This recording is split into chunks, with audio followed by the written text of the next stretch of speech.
Good morning everyone and welcome back. Today is hopefully going to be another extremely busy day. We've got a lot on the agenda. I'm wanting to check off a lot more from my to-do list. We're supposed to have a few large loads of Pioneer seed corn coming this morning. As a matter of fact, I think that one of them may already have beat us to the farm. We got to zip over there real quick and help unload those. After that, I'm hoping to do some maintenance on our tractor fleet, change the oil, grease them up. That way they'll be ready to go to hook up the equipment next week or the week after. Before we get too far along, don't forget to like the video and subscribe to the channel. Let's get to work. I'm very optimistic that I'm going to do a better job unloading this seed than I did with that AgriGold seed corn. Needless to say, I'm not a professional forklift operator, so don't stand behind me or under me when I'm moving stuff. All right, pulling up to Dad's house right now. See if he's there. Oh yes, he's backing in as we speak. Let's go hop in the forklift.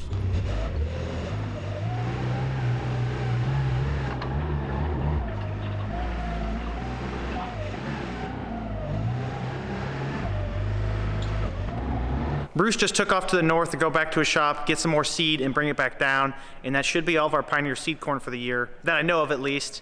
I'm gonna organize these pro boxes. I grabbed most of them from this direction with the forklift just because that's how we had it loaded.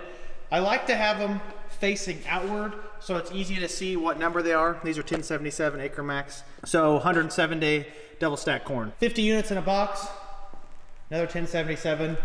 So these are our shorter season corns. I'll probably line them up here to the left. The goal is to have every unique seed number to be easily accessible without having to move a bunch of other stuff. So we're gonna put all of our 1077s in the line. We're gonna put our AgriGold corn in the line. If we've got bags for the same corn number, we might put it in front or behind the boxes. It just depends. I should have cleaned that up yesterday, so I'll probably have to do that today so we have more room. 10 bags of 1185 Acre Max. I think that's a new number that's supposedly pretty good. What do we got down here? Can't see. 1359 Acre Max. I've never heard of that. Plus 113-day corn. And 1298. Gotta do one more thing first. That tire's low. Believe this hose is long enough. Should have swapped these out for the Pirellis when I went on my little road trip. Forklifts don't steer very well when one of the tires is almost flat.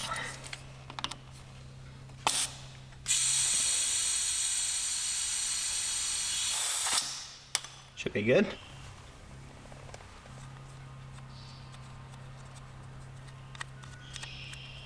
All right, let's rock and roll. All right, let's organize.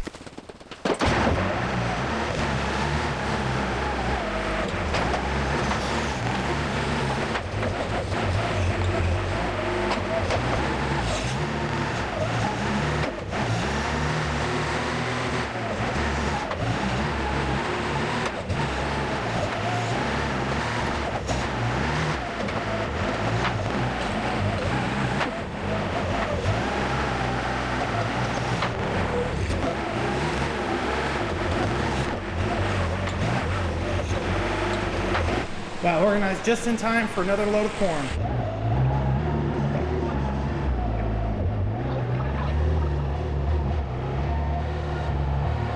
One last organization session, 1359, 1359, both 113-day corn and 1366. So that's also 113-day corn. We'll just put these in here and we'll be done with seed for the day, hopefully.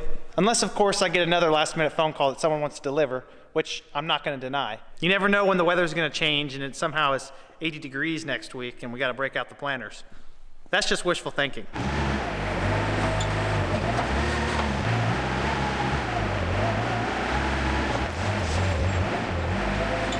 Mission accomplished. Yeah, I'm pretty satisfied with my work. I believe we'll have 4, maybe 5 more boxes of corn from DeKalb coming later. And then all of our Asgrow seed beans do come here. Our Pioneer beans we pick up from Bruce's shop. The Asgrow beans are all gonna come in bulk bags. Soybean seed units do not go near as far as a corn unit. 1 unit of corn might plant 2 1/4, 2 1/3 of an acre. 1 unit of soybeans, you can get an acre out of it maybe. If you plant it thicker than that, it's gonna be less than an acre, maybe 0.8. Just on our Asgrow order, we'll have 9 or 10 bags stacked here. And they're not the pro boxes, which are really nice. They are bulk bags, not near as convenient. Oh, and we'll also have some more Don Mario and list beans. I think those are coming tomorrow. I've been filling out a lot of applications over the last few months, farming and non-farming related. I've really come to appreciate my iPad and this Apple Pencil. I almost prefer to fill these out with this setup as opposed to a pencil and paper. It's just easily replicable. Mistakes are simple to fix, and I make a lot of those. I just come in here, write my name, Andy. That easy. If I want to delete it, okay, I can hit back, hit forward to redo. I can double tap this, pull up my eraser, touch things, they'll erase. It's hard to beat that. That, and when I'm done with something like this, I can save a copy for myself, I can email it, I can print it. I'm a digital guy. What I'm trying to tell you, if you haven't already realized to this point in my channel, I'm a nerd. Now you just know even more. This afternoon, I'm planning on changing the oil in at least the planter tractors. I need to make a few preparations. We added a new device to our oil operation to hopefully ease the process. I do need to do a little bit of reading and figure out exactly how it works. Hopefully this oil dispenser makes filling the tractors a lot easier. As I said though, I'm not entirely familiar. I understand the concept, but there has to be some sort of a workflow to make it work efficiently. Obviously you drop the pump into the lid there. This is the gun. Has a dispenser gauge on it, so it will tell us when we're pumping how much oil we put through it. That may need calibrated, so we'll look at that this afternoon. Do a few other things. I think you're supposed to ground this somewhere. I don't know if that's gonna happen or not. Well, we will worry about that after dinner. I have to go run an errand real quick, fill out some more paperwork. It's another beautiful day out here in God's country. I'm due for my once a day sunglass cleaning. I was told that you don't have to spit on them to clean them. Guess someone taught me wrong. Good as new. Let's try to be stealthy here. I don't want to be spotted near the cleaning equipment. Ooh, those are pretty. He's got those shined up pretty nice.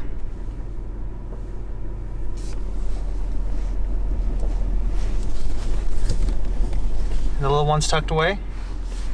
I'd say they're all washed. Probably wax them after dinner. We're setting up for about the same weather conditions we had yesterday, high of 66. Good waxing weather. Can't quite wear a bikini though. Not that anyone would want to see me in a bikini. It's time for my daily supply run to Rural King. Trying to get some wax for the tractors and possibly get some tools. Usually when I come here with the intentions of spending $10, I end up buying about $100+ worth of stuff. Hopefully for the sake of my wallet that doesn't happen. Well, in typical Rural King fashion, I spent a lot more money than I intended on, and I managed to not find the wax I was looking for, which is unfortunate because that's about the last place I've been able to find it over the last few years.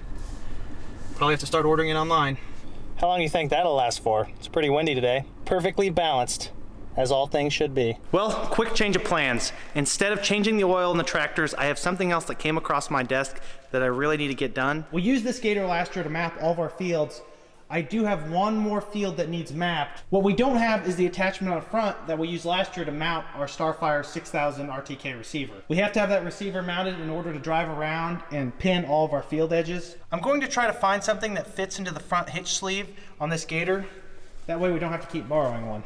The reason that I shifted my plans for the day, other than the fact that we have about a 30-mile-an-hour breeze outside, is that they're calling for 2 to 4 inches of rain on Thursday and Friday.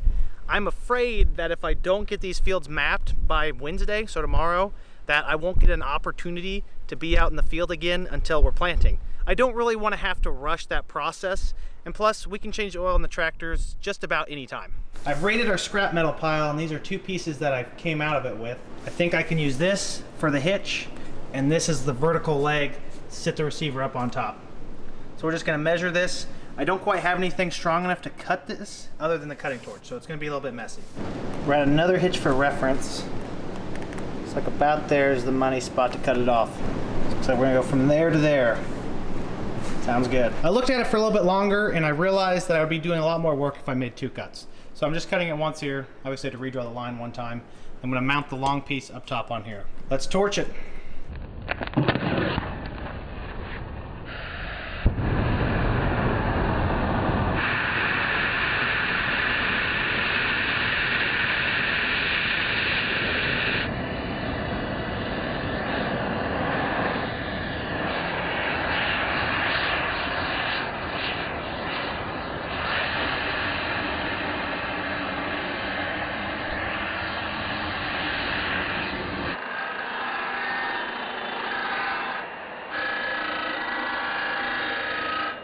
Here's the hitch sleeve for my pickup. We're gonna see if it fits.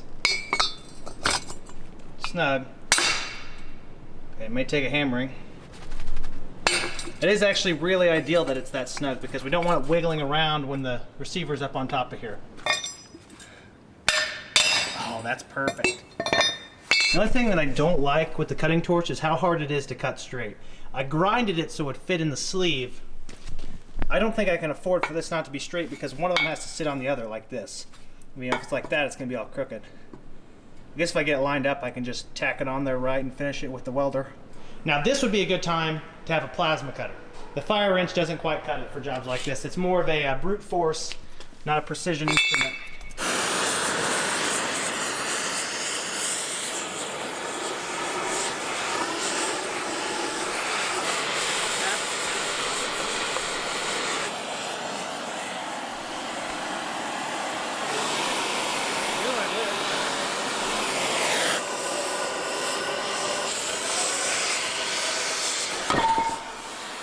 Yeah, it's definitely straighter than my last one. I'm gonna have to grind down there a little bit. Doesn't have to be perfect because the weld will bridge the gaps.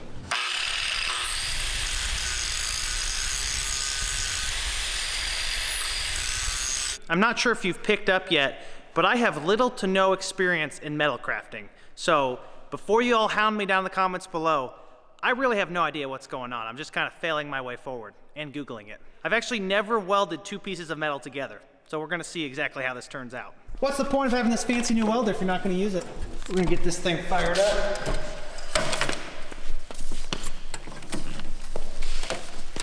I'm gonna stand this up, put a few tacks on it, and then we're gonna sit down and actually give a good weld. Got my OSHA approved welding goggles on right now. Ray-Ban edition. Just kidding. That would be pretty slick if you could wear these as your welding eye protection, but I just don't think that would fly. I'm actually kind of afraid for my camera right now. The grinder and the cutting torch probably already did enough damage to it. Oh! Ground our metal. Make sure we have a good connection. What do we got?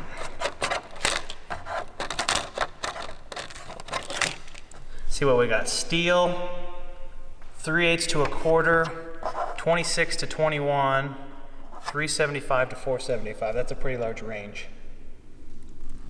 I think I'm just gonna do 210, 375.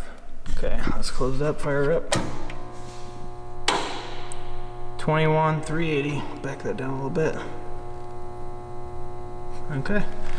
We're ready to weld. All we gotta do is pull the trigger. The trick here is going to be getting this lined up exactly how I want it to tack it down. It's not entirely straight here on the bottom. We're gonna have to work with that somehow. Now that should be enough to hold it. Now we're gonna put a weld on this side. Wish me luck, folks. I've been trying to diagnose a few issues that I've been having with the welder. It wasn't really holding that great of an arc with the metal. The wire was kind of sputtering around, so I did some diagnosing. Turns out I just didn't have it grounded in a clean enough spot, so I wire brushed that off some more, re-grounded it, and then it's welding fine. So now we're cooking.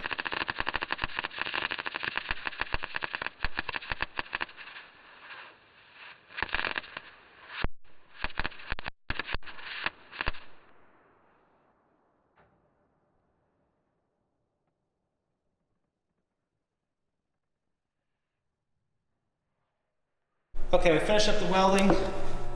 It's not the greatest, but it is complete. Shut everything down here.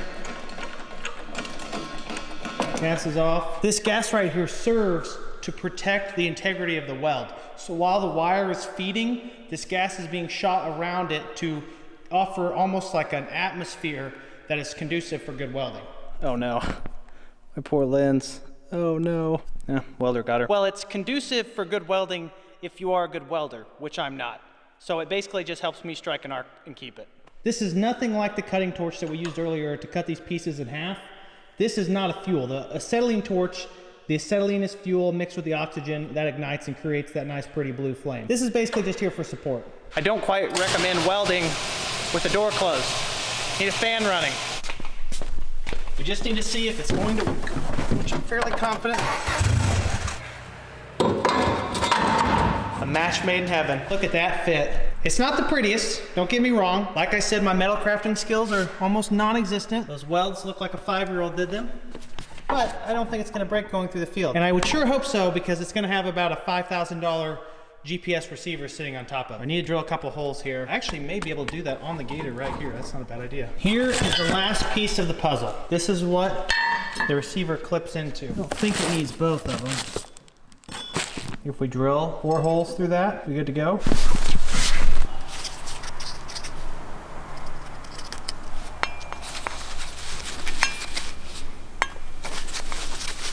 Okay, all we need is the drill. Never hurts to have an excessive amount of WD-40.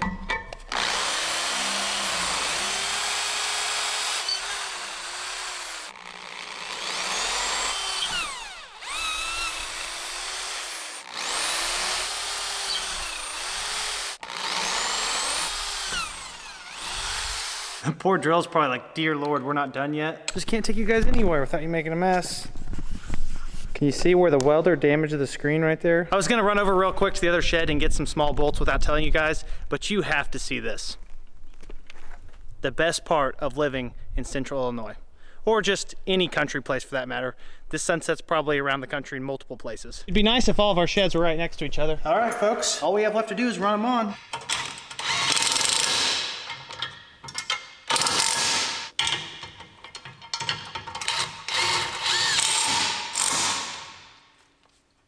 It turned out about exactly how I wanted it to. It is going to have a little bit of a wobble because the male end of the receiver going into the female end just isn't quite big enough. So I'm probably gonna strap it down just to make sure it's not moving around a ton. Our RTK receiver probably wouldn't enjoy going through the field like that.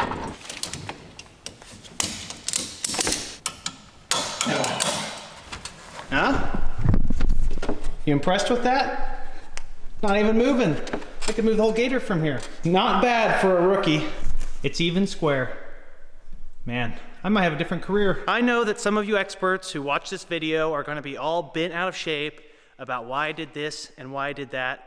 I really had no idea what I was doing, and all this metal I found just laying around our shed. Who knows, it may have been important, but the boss is out of the state right now on vacation, and when the cat's away, the mice will play. Let's be honest, what's the worst thing that could happen? Driving through the field 40 miles an hour with the gator, the weld breaks, the receiver hits the ground, it falls into a bajillion pieces. Not my problem, I don't own it. I'm just kidding, actually, I'd be really upset if that happened. Those welds do look more than adequate. All right, everyone, that project took me well past my normal quitting time. It seems like when the weather gets warmer and the days get longer, you still cannot find enough time in the day to get every single thing done that you want to do.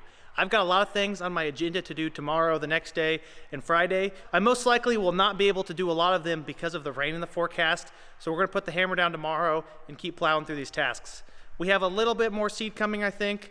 Time will tell. Thank you for tuning in. Like the video if you enjoyed it, subscribe if you want to see more, and comment down below if you have any questions. You know I love to talk about farming. Thank you all. Have a great night. Peace.